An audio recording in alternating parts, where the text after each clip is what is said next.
খবর আজকে দিচ্ছি না, আজকে আমরা বাংলাদেশের খবর দিচ্ছি, কালকে আবার ইনশাআল্লাহ আন্তর্জাতিক খবর থাকবে আপনাদের জন্য। প্রিয় দর্শক, বাংলাদেশ প্রসঙ্গে যে কথাগুলো বলতে চাই, জামাত ইসলামকে নিয়ে আজকে কথা বলবো।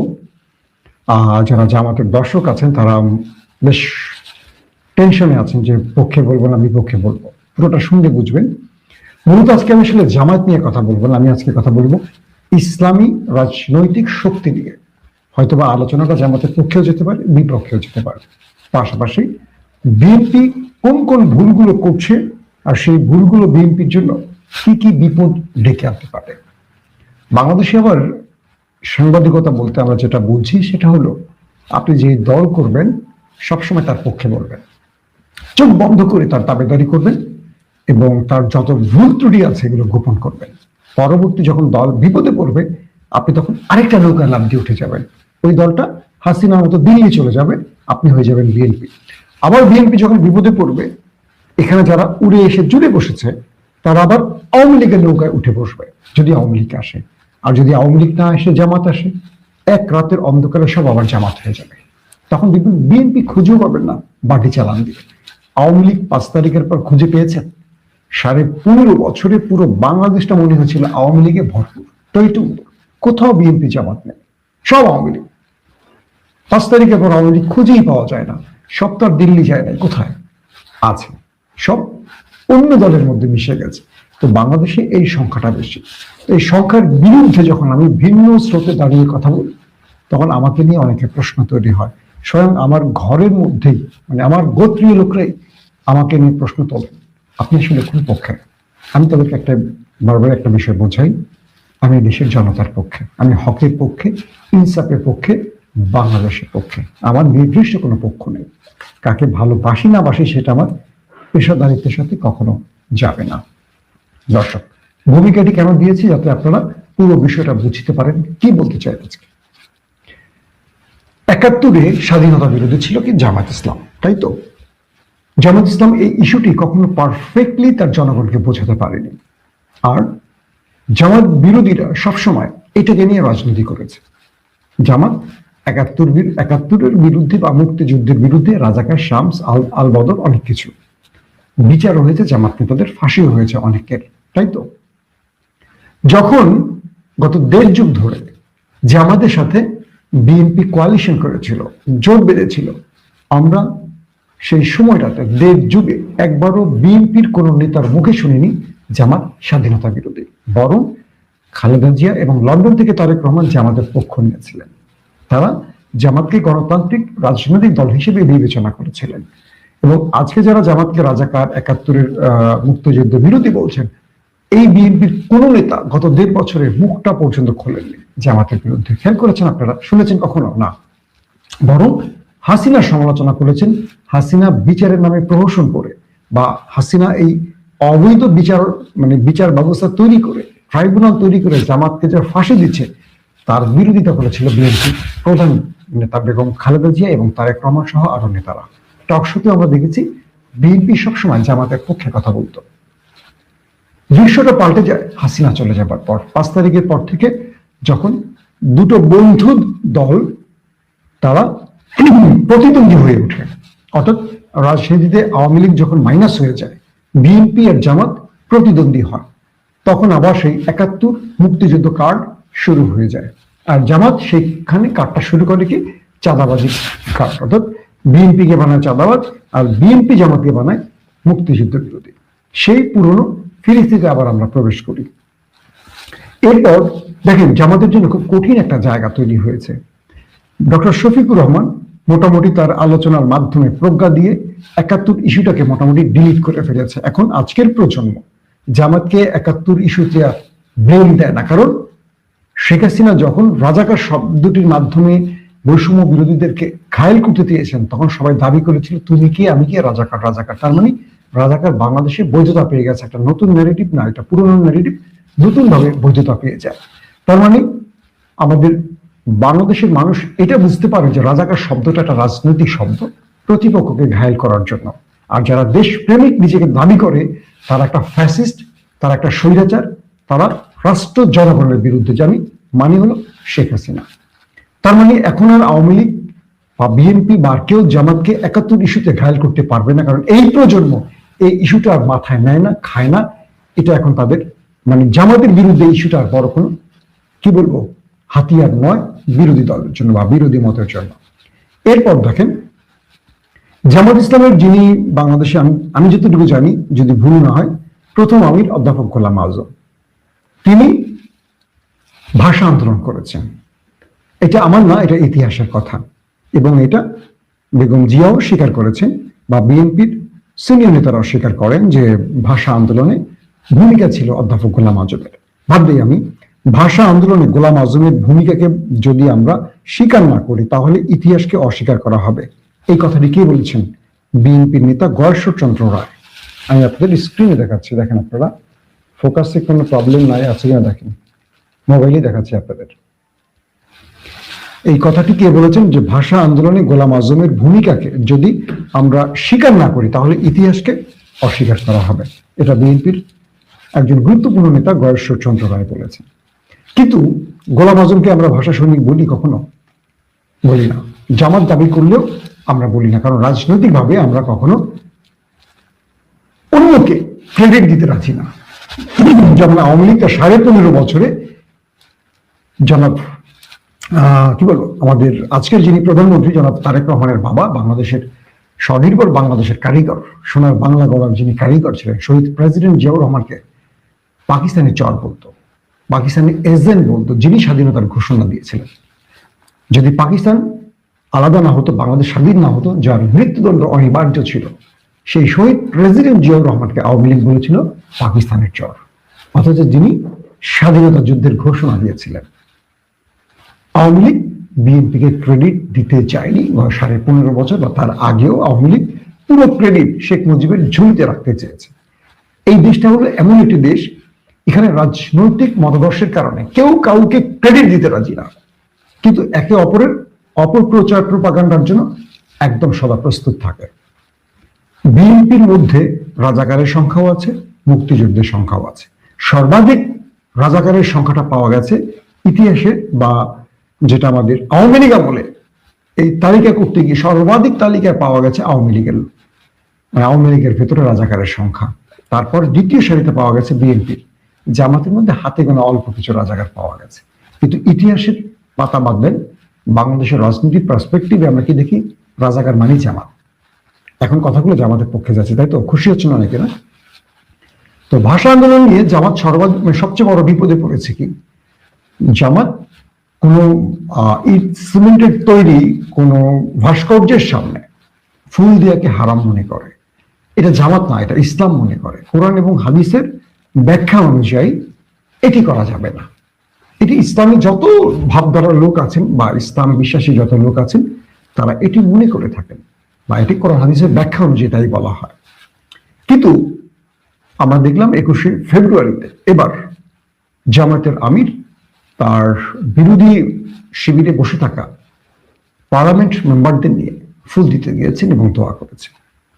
এখানে দুটো জিনিস আমার খুব ভালো লাগছে। জনাব তারেক রহমানকে আমি একটা স্যালুট দেব। এই স্যালুটটি কেন? তিনি রাজনীতিতে নতুন একটা জায়গা তৈরি করতে চাইছেন। কি সেটা? বিগত সময় আমরা সবসময় দেখেছি যে বাংলাদেশের প্রধানমন্ত্রী বা বিরোধী দলীয় নেতা, সেনা প্রধান বা আমাদের অন্তর্বর্তীকালীন সরকারের প্রধান যারাই গেছেন শহীদ মিনার স্মৃতিসৌধে ফুল দিয়েছে। এটি একটি রাষ্ট্রীয় কালচার, কিন্তু মুসলিম বা ইসলামী সংস্কৃতির অংশ না। এটা আমি আপনাদের খুলে বলি।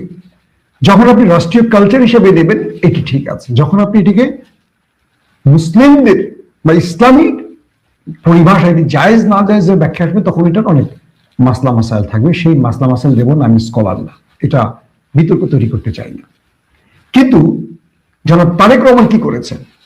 খালি পায়ে হেঁটে গেছেন কালো পাঞ্জাবি পরে, এবং তিনি শহীদ মিনারে দাঁড়িয়ে হাত তুলে দোয়া করেছেন। আমি জনাব তারেক রহমানের এই আচরণে মুগ্ধ হয়ে গেছি। এটি কেউ করেনি।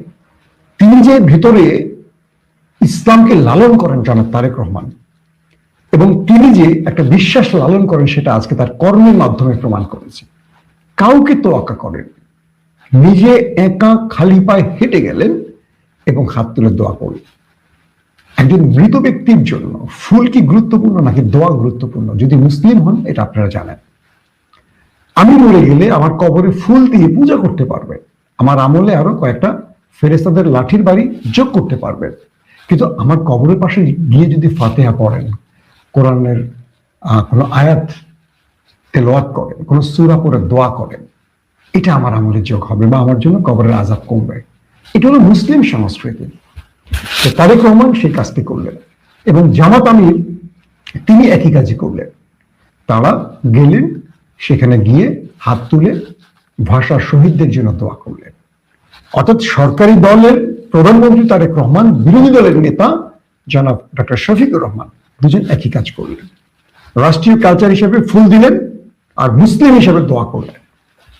এখন তারেক রহমানের বিরুদ্ধে কি বলবেন আপনারা, যারা আমাদের দেশে একটু ইসলাম শব্দে অ্যালার্জি আছে, যাদের চুলকায় বেশি, তারা কি বলবেন? কিছু বলতে পারবেন না, কারণ তারেক রহমান এখন প্রধানমন্ত্রী, বললে ভয় আছে আপনাদের কি হয় না হয়, কিন্তু শফিক সাহেবকে বলা যাবে, তাই তো? জামাত ফুল দিতে যায় না কেন? এতদিন সমালোচনা হতো। জামাত ফুল দিল কেন? এখন নতুন করে সমালোচনা শুরু হয়ে গেল। মানে জামাতের তো একটা মাইন্ড কাছে পায়, মহা বিপদে আছে। ওরা কোনটা করবে জামাত আসলে বুঝতে পারছে না। ওরা যদি ফুল না দেয় রাজাকার, ওরা যদি ফুল দেয় ইসলাম বিরোধী। বাংলাদেশের গণমাধ্যমগুলো, বাংলাদেশের সোকল্ড আলেমরা, যারা জামাত বিদ্বেষ লালন করেন, তারা এই জিনিসটাকে রপ্ত করেছে। জামাত যদি ফুল দেয় তখন বলবে বেদাতি কাজ করেছে, ওরাই বলবে এত বছর দিলেন না, এখন দিচ্ছেন কেন? আমি ডক্টর শফিকের বক্তব্য শুনেছি, তিনি বলেছেন জামাত এবারই প্রথম বিরোধী দলে দাঁড়িয়েছে, মানে বিরোধী দলে এসে, তাই রাষ্ট্রীয় কালচার হিসেবে তারা এটা করেছেন। আর তিনি বলেছেন যে আমরা মুসলিম হিসেবে প্রতিবারই ভাষা শহীদদের জন্য দোয়া করি।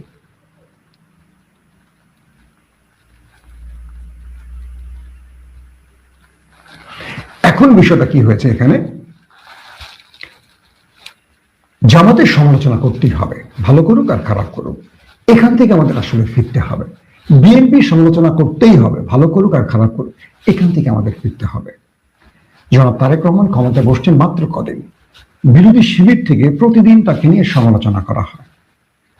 আমি একটা বিষয় আপনাদেরকে উল্লেখ করেছি, হয়তো আপনারা খেয়াল করেছেন, সেটা হলো জনাব তারেক রহমানের এই মুহূর্তে দলের ভেতরে ভূমিকা খুব বেশি নাই। এটা কেউ বলুক আর না বলুক, আমার তথ্য মতে বললাম, তিনি খুব ক্রুশিয়াল টাইমে ক্ষমতায় বসেছেন। তার বিদেশি শক্তির কাছে অনেকগুলো বিষয় চাপ আছে। তিনি চাইলে তার মনের মতো করে রাষ্ট্রে না পারছেন মন্ত্রিত্ব তৈরি করতে, না পারছেন রাষ্ট্র ব্যবস্থা সাজাতে, কারণ কিছু বিষয়ে তাকে তাদের সাথে চুক্তি করতে হয়েছে, এরকম তথ্য আমাদের কাছে আসছে। এখন তাকে তার কৌশলে কাজ করতে দেয়, প্রথম দিন থেকে তার সমালোচনা করবেন না। জামাতের একটা কথা আমার ভালো লেগেছে, যে আমরা বিরোধিতার স্বার্থে বিরোধিতা করব না, যেটা দেশ এবং জনগণের বিরুদ্ধে যাবে তার বিরোধিতা করব। যদি জামাত এই কাজটি করে এবং শ্যাডো মিনিস্ট্রি তৈরি করে, ছায়া মন্ত্রী তৈরি করে, এটি নিঃসন্দেহে ভালো কাজ। আন্দোলন সংগ্রাম করে এ দেশে দাবি আদায় হয় না। 90-র পরে 24-এ দেখেছি আমরা, কিন্তু হয়নি কখনো, মাঝখানে বহু মানুষের প্রাণ গেছে। কিন্তু বিএনপিকে এটাও মাথায় রাখতে হবে, জামাত যদি আন্দোলন না করে তাদের স্বার্থে বা রাষ্ট্রের স্বার্থে করছে, অর্থাৎ বিএনপিকে সাপোর্ট দিতে চায়, বিএনপিকে সহযোগিতা করতে চায় এবং তারা চায় রাষ্ট্রের সম্পদ নষ্ট না হোক, তাহলে জামাতকে ধর্তব্যের মতো নিতে হবে। জামাত যে কালচারটা তৈরি করতে চায়, এটাকে বিএনপিকে সম্মান করতে হবে। আবার বিএনপি যে কাজগুলো করছে, জামাতকে সময় দিতে হবে যে বিএনপি আসলে কি চায়। সাম্প্রতিক সময় বিএনপির অতি কথন নেতারা আবারও বিতর্ক সৃষ্টি করছে। কেউ চাঁদাবাজিকে হালাল উপায়ের ধরন দিচ্ছেন, আবার ইনকিলাব জিন্দাবাদকে কেউ ইনকিলাব মুর্দাবাদে নিতে চাচ্ছেন। আজকে সোশ্যাল মিডিয়ায় ট্রেন্ড হলো ইনকিলাব জিন্দাবাদ, যে ইনকিলাব জিন্দাবাদ, তুমি কে আমি কে, বাঙালি বাংলাদেশি বা আজাদি আজাদি, দিল্লি না ঢাকা স্লোগান দিয়ে এই দেশ 24-এ এসে আবারও স্বাধীন হলো। সেই ন্যারেটিভে যারা হাত দেবে, মনে করতে হবে তারা একটা প্রতিবেশী রাষ্ট্রকে খুশি করতে চায়। এদেশের জনগণ নতুন চিন্তায় পা রাখছে। এদেশের জনগণকে আপনি আর পুরনো বন্দোবস্তে নিতে পারবেন না। এদেশে কোন রাজনৈতিক দলটি এবার ভোট বেশি পেয়েছে, কে কত আসন পেয়েছে সবচেয়ে ভালো জানে জনাব তারেক রহমান, সবচেয়ে ভালো জানে বাংলাদেশের ইন্টেলিজেন্স, সবচেয়ে ভালো জানে বিএনপির বাঘা বাঘা নেতারা। টেলিভিশন স্ক্রিনে 211টি 12টি আসনের গর্ব না করে সঠিক বিষয়টিকে হৃদয়ে লালন করেন, তাহলে বুঝবেন জনগণ আসলে কি চায়। এখন আপনি 212টি আসন পেয়েছেন, কিভাবে পেয়েছেন এই ব্যাখ্যা না চাই, কিন্তু পেয়েছেন যেভাবে কেউ দিয়েছে, আপনাকে গিফট করেছে, তার মানে গিফট করতে হয়েছে, জনগণ হয়তো ভোট দিয়ে করেনি। তাহলে জনগণ কেন দেয়নি এটা মাথায় রাখেন। তার মানে 5 বছর পর আপনাকে আবার ভোটে দাঁড়াতে হলে জনগণের ভোট চাইতে হবে। তাহলে কি করতে হবে? আপনি বারবারই কি পারবেন? ইঞ্জিনিয়ারিং করতে পারবেন না, কারণ আজকে যিনি আপনাকে ক্ষমতা বসায় কালকে হয়তো আরেকজনকে বসাবে। তাহলে জনগণের কাছে আপনাকে যেতে হবে। তাহলে জনগণ যেটা চায় সেটা আপনি করেন। আপনি ইনকিলাব মুর্দাবাদে ফিরবেন না, ইনকিলাব জিন্দাবাদে ফেরেন।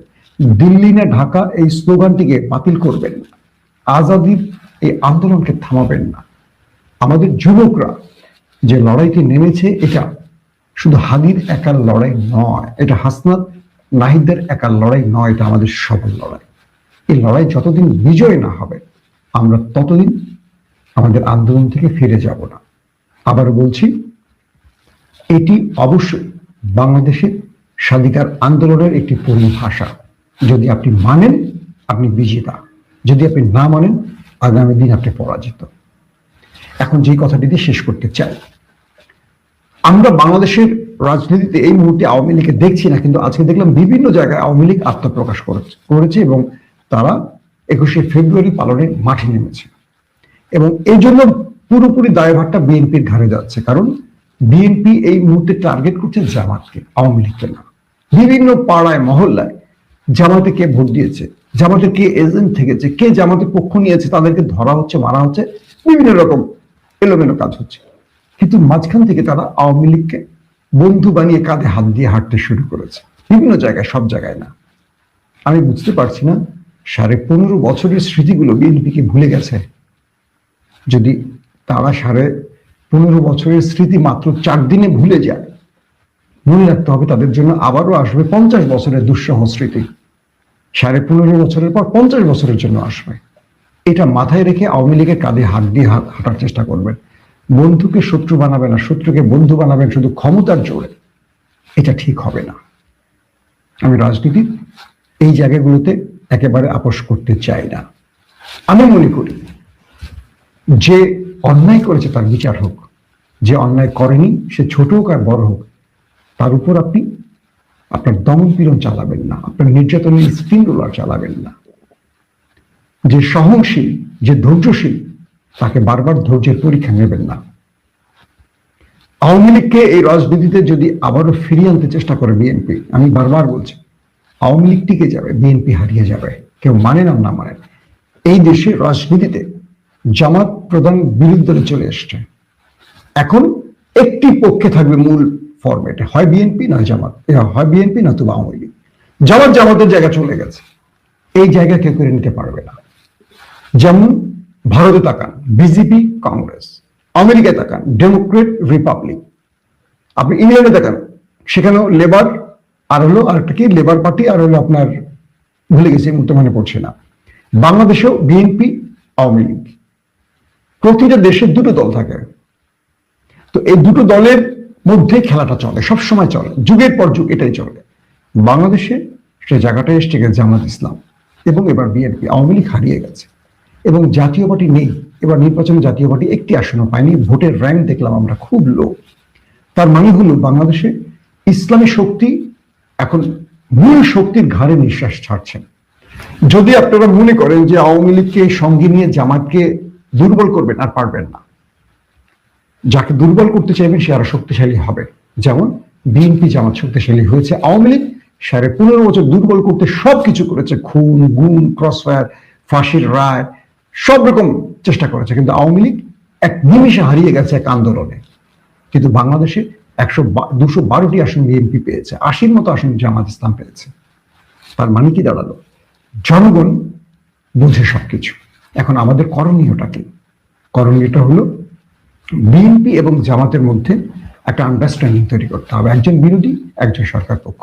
আলোচনার মাধ্যমে রাষ্ট্রটাকে আগামীর দিকে নিতে হবে, মানে আগামী দিনের বা একটা উন্নয়নের দিকে নিতে হবে, যেটা তারেক রহমানের ভিশন।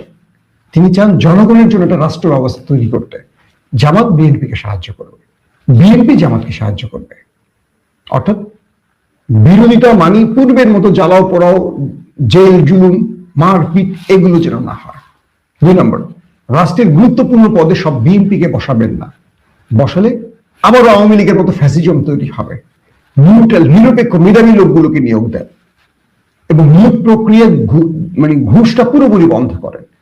কারণ বিএনপি সবচেয়ে বড় ভুল হলো বিএনপি নিয়োগের ক্ষেত্রে অর্থটাকে গুরুত্ব বেশি দিত। এর আগে এই সুযোগে ঢুকে গেছে প্রচুর জামাত এবং আওয়ামী লীগ, টাকা দিয়ে ঢুকে গেছে। বিএনপি করেও বিএনপি লোক চান্স পায় না, কারণ টাকা দেয়া লাগতো পুলিশ টুলিশের নিয়োগের ক্ষেত্রে। এবার আমি বলবো যে নিরপেক্ষ ব্যক্তিদেরকে নিয়োগের ব্যবস্থা করেন। যার 1 টাকা ঘুষ দেওয়া লাগবে না, সে কর্মজীবনে এসে ঘুষটা খাবে না। যে 10 লাখ 20 লাখ 15 লাখ টাকা দিয়ে চাকরি নেবে, সেই টাকা উঠাবার জন্য ঘুষটা খাওয়া শুরু করবে এবং এই ঘুষ খাওয়াটা তার বাকি জীবন চলমান থাকবে। তো তারেক রহমানের কাছে আমাদের একটা দাবি থাকবে, প্রশাসনের মধ্যে আপনি দলীয় নেতা কর্মীদের নয়, নিরপেক্ষ ব্যক্তিদের আনেন, যারা আগামী দিন রাষ্ট্রটাকে দাঁড় করায় রাখবে। যদি দলবাজদের নেন, এই দলবাজির কারণে 54 বছরে বাংলাদেশে শান্তি আসে নাই। আবার বিপদের দিনে দলবাজরা পোল্টি মারবে কারণ আবার আওয়ামী লীগ হয়ে যাবে, আওয়ামী লীগ বিএনপি হবে, বিএনপি আওয়ামী লীগ হবে। নিরপেক্ষ ব্যক্তিরা দেশটাকে বাঁচাতে পারে। আপনারা যেই সরকারে বসেন, প্রত্যেকটা পদের যোগ্য ব্যক্তিদের নিয়োগ দেবেন। আর যারা এখন দলবাজি করছে তাদেরকে আস্তে আস্তে কোণঠাসা করেন, তাদেরকে আস্তে আস্তে ব্যারাকে ফেরত পাঠান। ব্যারাক মানে সেনাবাহিনীর ব্যারাক না, কারণ এই দলবাজরা দেশটাকে ধ্বংস করে, দলবাজরা দলটাকে ক্ষতি করে। আওয়ামী লীগকে যেভাবে ডুবিয়েছে দলবাজরা, বিএনপিকে সেভাবে ডুবাবে। তাই আমি বলবো, তারেক রহমানের ভীষণ বাস্তবায়নে আমাদের রাষ্ট্রের প্রত্যেকটা নাগরিকের উচিত বিএনপিকে সহযোগিতা করা। বিএনপির উচিত জনগণের পালস বুঝে সিদ্ধান্ত নেওয়া এবং 24 যে কারণে হয়েছে, 24-এর যে মূল স্পিরিট, এটা যেন বিএনপি ধারণ করে। যদি বিএনপি ধারণ না করে, আমি মনে করি বিএনপির জন্য আওয়ামী লীগের পথ অনুসরণ করতে হবে। প্রত্যেকে ভালো থাকবেন।